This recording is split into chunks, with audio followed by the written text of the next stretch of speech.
Hi, I'm Rachel. And I'm Ashlee. Welcome to the Capital Mom Real Life Conversation.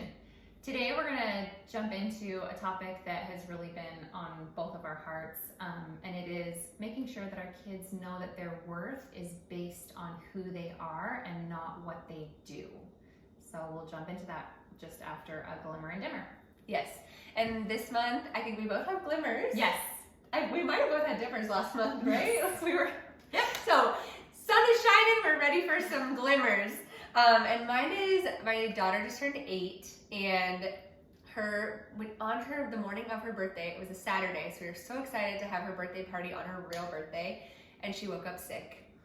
So we had to postpone the party for 2 weeks, and it ended up being like the best thing that could have happened, because the original party only like 6 friends could come, and the rescheduled party, she had 15 friends, and it was just the best. And so I'm just so happy for her. Like, it all worked out the way it was supposed to work out, and it was so fun. And she had a Wicked themed party, and everybody came dressed up as Glinda or Alphaba, and it was just so cute. And it's a glimmer, for sure. It was so good. Yeah. It was really cute. I also have a glimmer, yes, and it is that this week we got to celebrate my husband's tenured and promoted party, which is such a huge accomplishment, and I am just beyond proud of him and us for like fighting through the hard years of reaching that goal. So just really, really proud of him, and it was a really fun evening celebrating. So yes, thank you to very the College well of Business deserved for that. Yes.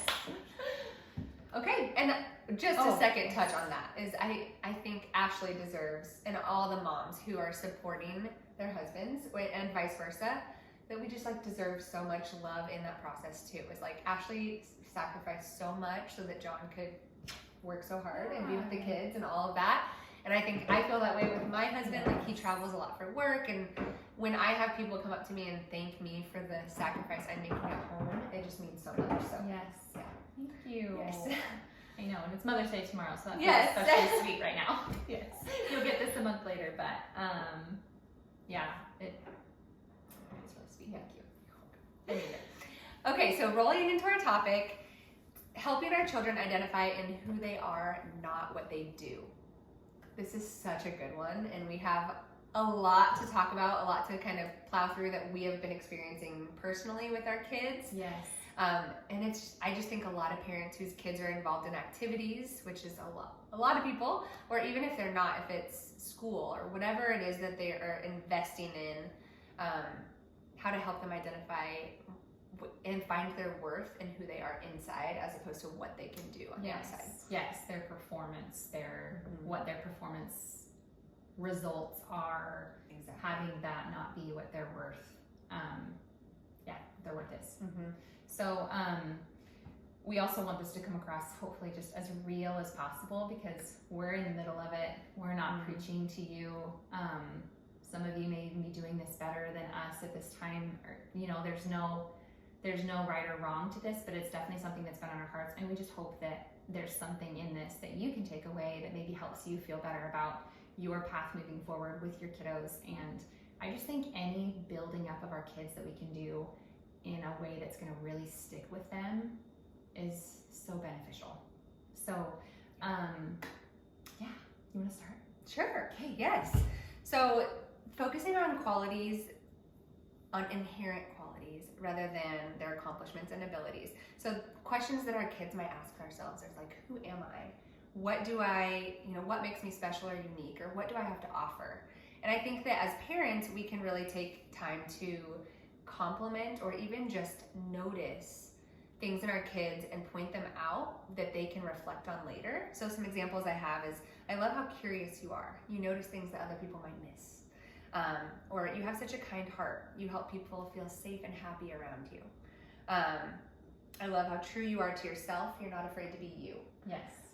And then just simple, like, I love being your mom. You're so fun to be around. Mm-hmm. Things like that are like, they will remember your voice, and as opposed to, I know a lot of kids, like they'll go to a sport and they'll come home and be like, my coach yelled at me, and it won't necessarily be yelling, it might be correcting, but in a kid's mind it's yelling. And those voices are strong in their minds of, I did something wrong, I was not meeting somebody's standard. Yes, and then they're in that space.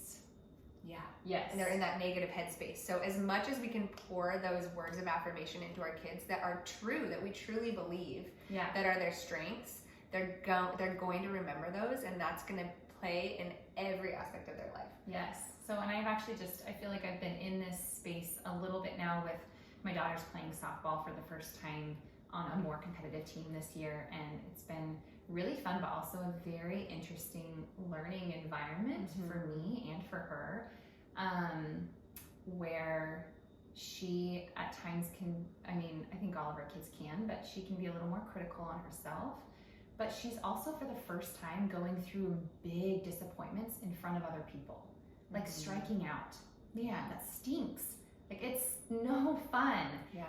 And having to walk back into the dugout and see your teammates and have to work through that really big emotion, it's a big deal. Totally. So then on your point of like what we're talking about, like she had this happen just this last week, and we were able to talk on the car on the way home, or once we got home, because emotions were big, so we needed to wait for some time before I actually approach the conversation again, aside from me just being like, I'm here, I'm proud of you, and then we could actually talk into the specifics of it. But I was like, this situation, like when you strike out and it's so disappointing and you get back out there, that is what courage is. Like, you can't feel that courage until you have that disappointment. So like that disappointment is so real and you're allowed to feel it. But I hope you can move through that into, I am so courageous because I'm getting back out there, even though I feel silly and I feel sad and I'm disappointed and I don't want to let my teammates down. But like feeding into that, be like, I hope you see how much courage that took and how strong you are in that. And then if you want to make a change, there are things that you can do to help get a different result next time. But there are some things that are going to be out of your control. And we can talk about that. But like those kinds of experiences, I feel like we're going through quite a bit, and those emotions are very real. And they are very big, especially at their age. So realizing that like she's 8. So her emotions are so to the forefront of her whole experience of the world right now. Right. And we have, as adults, we have this perspective of life. Like, this is not that big a deal in the scheme of life. You struck out once when you were 8, Yes. But to her, it is everything. Like, this is my life. This is my world. These are my teammates. I'm letting them down. And so helping, like, us coming in and minimizing it is not like, oh, it's not a big deal. It's just one time. Like, that doesn't help. Yes. And like, if you but think believe about me, that, I absolutely reacted initially because I saw you just her wanted pain. to go away. Yes, I saw her pain and I wanted to take it away. And so I was like, it's all right. And I even was like, don't look at the scoreboard. And I even said it kind of angrily because she was like, we're never gonna win. Like, she was really feeling big emotions. And I responded that way, and then tried to catch myself, and I did have a conversation with her afterwards. We talked about repair, and I love the art of repair so much because I responded and reacted, and then we had a chance to sit down and talk, and I talked through how that was me reacting. It was nothing to do with her. It's okay to feel sad. It's normal. Like, I would feel sad too, and I did when I was a kid. I think that's huge too as adults, when we put ourselves in their shoes, like, and it could be even an adult problem, like something happened at work and you're upset, and if your husband comes home and is like, it's not a big deal, you're like, no, but it is a big deal. Right now it feels big, and I'm hurt, and I need more than just being brushed off, And as parents, that's our job, is to like meet them where they are and like help them navigate those hard feelings to get to the other side, and then feel those proud feelings. I pushed through that muck, that yucky feeling, and now here I am, and look at that courage it took to get here. And I think one of the things that allows for that to happen is time. So that's one of our other things that we were talking about, is the busyness of things lately, just with life, like activities after activities, sports that are not seasonal anymore. Yes. Real challenges that I feel like we're facing as parents of like, how do we navigate this, like their interests and this non-seasonal sports world that we're in. Absolutely. And everything expects more. Everything wants you to be all in very soon, very early, very yes. young. And I have to make these big choices when your kids, Ashlee and I were talking about, our kids are still in the exploring stage. Like at 8 years old, 7 years old, even 9 and 10, they don't know yet what they love. They don't know what they're going to love. And we have to let them have the opportunity to explore things. And that's what makes it really hard right now in this world. Is like they want you 4 nights a week or 3 nights a week, and then that's all you've got. I know. You know, if and you so want it's to very have hard. Yeah, if you want to have any family time or any downtime at all, Right.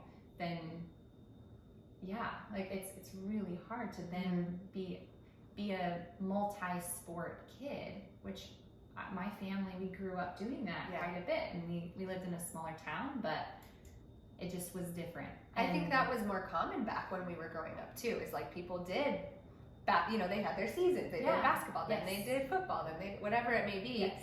And now that feels a little more obsolete, and that's what's really hard about the time that we're talking about, is kids need time to actually reflect. Do I like this sport? Is this something I enjoy? Is this something I want to keep doing? And then if they don't have that time to think about it and they're just going through the motions year after year, that's where burnout happens. That's where, they're just I've seen that happen time after time. I used to be a PE teacher, so I've seen that time after time where kids would quit when they were 12 or 13 because they were just done. And that's sad too, because they were talented and passionate for all those years, and then all of a sudden they're just like, eh. Yeah, and I do, obviously we recognize that there are some kiddos that are going to love certain things, and that's going to be their thriving And that's place. so great, because that makes it easy. I know, it really does. You're like, great, you want that? Let's do it. And like, it's not such a big push to try and get you out the door or do it or whatever. Yeah. So some kids are going to thrive with that, and you maybe have found like the right team or the right coach or whatever that is, and it's just such a positive environment, and that's we celebrate that with you. Yes, absolutely. That is a win. Way to go. Yeah. Yes. But for when you're feeling those things out and you're trying to figure that out and allow for variety and allow time for that, I just do feel that space of giving them time to process and know that like I hear them and what they're interested in right now, maybe like taking the pressure off of ourselves too, that it's going to be our fault that they can't make it off the team the next year, because, or not next year, but that they're not going to make it onto whatever team they want when they get there because I didn't prepare them the way that they needed to be here. Like that feels like a very real pressure right now too. But parents feel a lot of pressure that kids have no idea. I know, and but then hard. I think the kids can feel that pressure from us, and totally. So I can, if I feel that, and maybe even there's a high cost environment involved with some of these, there's pressure that I feel as a parent. That's so true. I've made an investment, and then my kids don't know the difference between my stress from investment and pressure. Parental pressure of my own that I'm putting on myself, or with the environment that it is right now, and if they are feeling that they've let me down, that they're not performing up to par for my standards, that it's not, and it's not. I just think that pressure, they don't maybe know the difference. They sense my stress, they sense my anxiety, they sense the and they want to. I've watched this with my kids. They want to help me.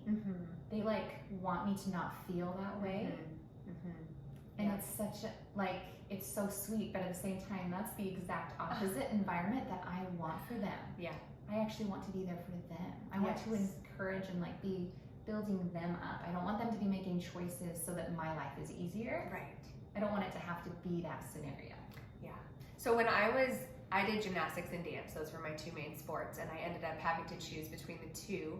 And I was able to do both through 8th grade, which would be unheard of now. Now you got to pick by 4th grade, Yes. But I was ready to be done with gymnastics because it started getting too scary for me. and I had expressed this to my parents, I remember I would come home and we would sit on the couch and talk night after night after night about, what are you afraid of? But you're so good at it. And they've put in this huge investment of time and money and watching me, and they were invested in my progress and, just all of it. But I had said, I'm done. Like, I feel done. I'm scared and I can't do it anymore. And I kept doing it for probably an extra full year of having these conversations at night before my parents were ready for me to be done. And when I actually told my parents we were talking about this, my mom just yesterday apologized. She's like, I'm so sorry. Like, I know that you were ready to be done and we pushed you to keep going because we felt so invested. And that's so real. Like, as parents, so real. And as a parent, I understand. I totally get it. I totally get it. And it's okay. I'm okay. But it's also a lesson too for me, is I don't want to be the reason that would happen to one of my kids. Hopefully, if I can have that perspective now and share that with you as well. Yes. And of all the things, if I stop and really think in this big perspective, I'm if I all the time that I'm investing into the sports activities, if it's not serving this greater purpose that I hope for my kid, which is who are you becoming? And is this matching the things that I want for you, to become, so that when you come up to challenges, you know how to work through that challenge and face it and feel courageous about it, or that you know how to encourage your teammates, and you know how to respect a coach, and you know how to work hard, things like that. And I haven't said winning once. Yes. I haven't, because I do think that winning will come. Yeah. Or and losing will come. Losing will come. That's part of it. But that's not, I don't want that to be what defines them in the end. And I truly, I kind of saw that with my daughter this first tournament that she had. And I'm grateful now that we get to work through that together.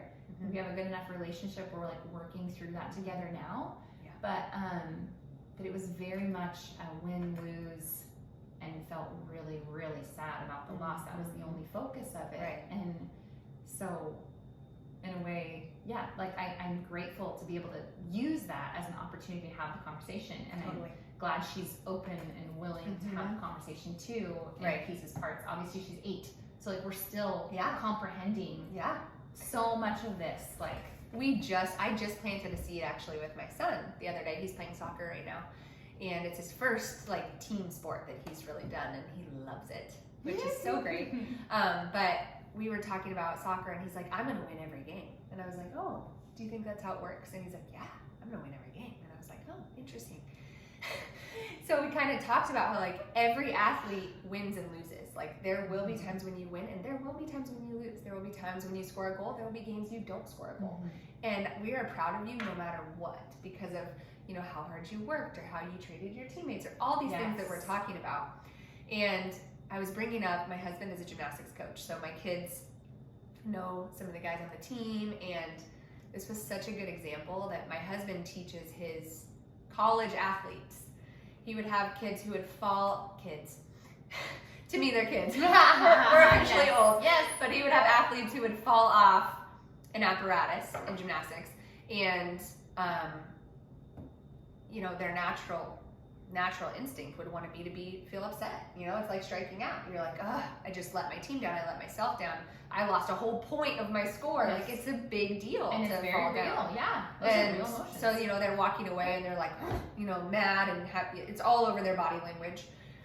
And my husband is teaching them, that is not acceptable. When we fall off an apparatus, what he encourages them to do is actually to start clapping and to get pumped. And if their teammates see them fall off, everybody starts clapping. They're like, come on, you got it. And they're changing that from to okay, let's go. Let's get back up there. I got this. You got this. Yes. We're here together with this. And no matter what the outcome is. Yeah, exactly. And I'm explaining that to my 5-year-old, and I could tell that he's because he's seen it. He's seen people fall off the apparatus, and he's seen them get back up. And I just think that's a huge lesson in any sport and anything you do. Aspect of life. Yes, in any aspect of life. Apply for a job and you don't get it. Yes. You get back up. Like, okay, how do I switch it up for next time? Right. What do I need to do to change that? Right. But the way that you do it is huge, because you can, I mean, truly, it's actually inspiring to watch that. When you see someone fall and instead of slumping and changing their whole body language, they are like, okay, let's go. Like, I'm going to turn this around. And you're like, look at that. That's amazing. I know. And it's a huge life skill, and getting there, getting to that point is huge and can help others get there. Yes. So, and with my daughter's softball team, they won their first game or 2 games. I don't remember how many they played that night. I think it was the first couple games.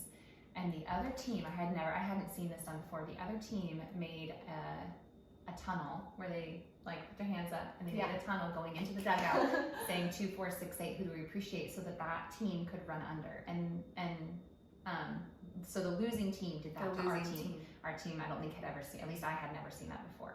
And it was like the most touching thing. Like, it totally inspired me. So then this last tournament where they lost big time to this really good team, like lost big, they went over to their dugout and they did it.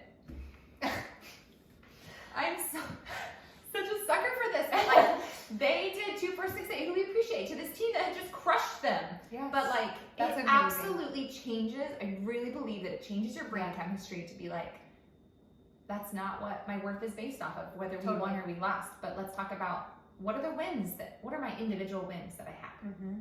What are the wins that we had as a team? Like, let's talk about that. Yeah. And then, did we not get all the points that we wanted and we didn't hold them back enough? Yeah, but what are we going to do for next time? Because this win or this loss does not define me. Mm-hmm. My worth is not based on whether I am winning or whether I am losing. Yeah. Are the wins fun? Heck yes. We love to win. Yeah. It's really fun. I am competitive too. And it is so fun. Yeah. But when it starts tearing me down internally, or I watch my kids feeling that way, I want to help create a better environment for them. There's a quote that I love.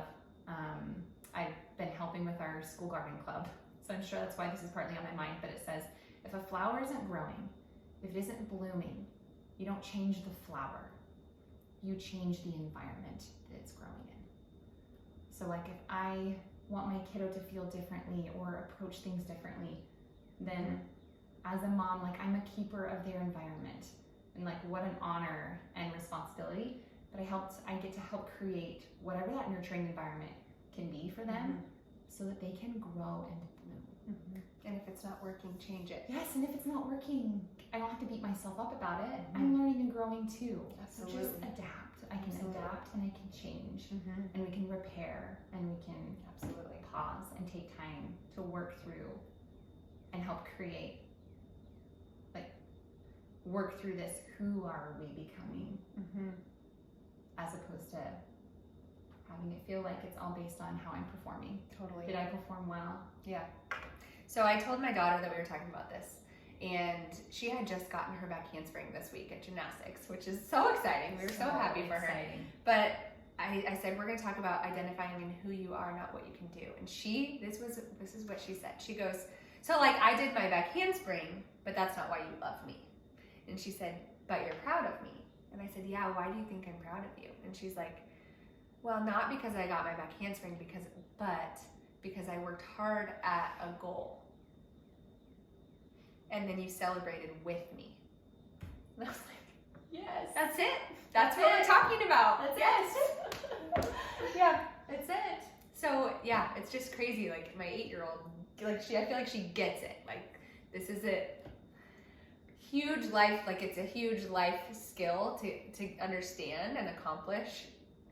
But I think not to accomplish, but to understand. Yes, but I think it's the one that will go with them. Because say they get into high school and they don't make the team that they hoped for, then can they readjust and shift? Right. Or was that where they put all their eggs? Did they put all their eggs in that one basket? Totally. And if so, then are they going to feel empty-handed when they switch somewhere and feel scared and like, well, there's no other option. I don't want my kids to feel like they don't have options. I want them to feel like the world is There literally are their open oyster. doors everywhere. They're everywhere, Yeah. everywhere. This doesn't have to be the only thing that you do, and it's certainly not the only thing that defines you. Absolutely. Are things that we do with our kids, like these activities that we sign them up for, ultimately, I sign them up to help them learn how to be healthy, right? They're active, movement. We talked about movement last week, or last month. So things that help us be healthy. Play games. Learn to play games with our friends. And when we engage in play, we learn lessons like 20 times faster. Absolutely. Like that is and sitting here and preaching it. Yes. But like they learn and grasp things so quickly when they learn it in a game. Yep. We're learning how to win and lose and how to cheer on and to be cheered on. Like that's why I sign up. And like that's why we started doing physical things and sports and stuff like that. To come together and be teams and Yep. So we're gonna go over just a few more things and we're almost done. But kind of ways that we can help our kids large scale look at this. Yeah. So encouraging self-expression. So encouraging our kids to reflect and look inward and see, what do I like? Not what do my parents like, or what do my parents want me to do, or what are my friends doing? What do I like? And helping them understand that everyone is an individual who has different talents and different gifts. And they might not know what they like until they try something, and so they might be like, I want to try it because my friend's trying it. Great. Yep. So I have an awesome example here in a second, but nurturing self-awareness. So talking about values and choices, sharing what we notice. Like when you are doing this sport, I'm noticing you know, whatever it may be, your grit, your work ethic, your teamwork, those positive traits that come out through this sport that can go across all aspects of life, not just one sport. Promoting acceptance, so celebrating their uniqueness and celebrating others' uniqueness. Our girls are great friends and they're nothing alike in terms of what they're interested in, and they can cheer each other on. So a really great example that happened at my daughter's dance class, we had parent watch night, and I just loved this so much. They were working on leg grabs at dance, so flexibility, how high can you get your leg? And my daughter is pretty flexible. She was blessed in that way. And she's working hard. She's working really hard. Yeah, she does a lot. Yeah, it's not all just, but it's focused on flexibility, so it really helps. It's not all just talent. Like she's worked really hard, but her teacher had said, "Okay, there are going to be people in this room who are leg girls, who are flexible. They are going to be able to get their leg up by their head. If that is not you and you are beating yourself up right now, stop it." And I loved this. She was so serious. She said, everybody in this room has different gifts. And there are going to be flexible girls. There's going to be girls whose gift is their facial expressions on stage. There's going to be girls who are turners. There's going to be girls who are sharp. There's going to be girls who are, the people who get everybody pumped up. Like everybody has a gift. And if yours is not flexibility, that's okay. Does that mean you stop working hard on your flexibility? No, you're still going to work hard. But if that's not your gift, don't beat yourself up right now. And I was like, as parents, I'm just sitting there like, I loved that a coach. So good. That a coach was not only coaching our outward child. It wasn't just point your toes, pull your leg up higher, let's go. They were actually working on the inside. And a coach who can do both, who can coach the outs, how to swing a bat, and how to pull your leg up, but also working on what makes you a good person and helping you understand a bigger perspective. That's the kind of coach you want for your kid. Yes. So I just walked out of there just like, oh, that was amazing. Yes. Anytime you could find a coach that is coaching both is huge. Yeah, both parts of your child. Yeah, and huge thanks to all the coaches out there, because you are out there on top of your family time and absolutely. We are so grateful. It's a sacrifice. It is. No, I just love that. And we ultimately, we're just talking about how, as far as, what they do and winning will come, but who they are becoming is the real goal that we hope for. That is what, at least is in our hearts and on our hearts right now. If this has spoken to you at all, we'll be grateful if it's made you think a little bit more about some of these things. But just know, again, we're right there in it with you and thinking about it every day, doing our best, trying to figure out, trying to be more connected with our kids and help build them up in ways that is gonna carry through with them, no matter what activities they choose. Okay. You don't have to do motherhood alone. Come join our village, exactly as you are.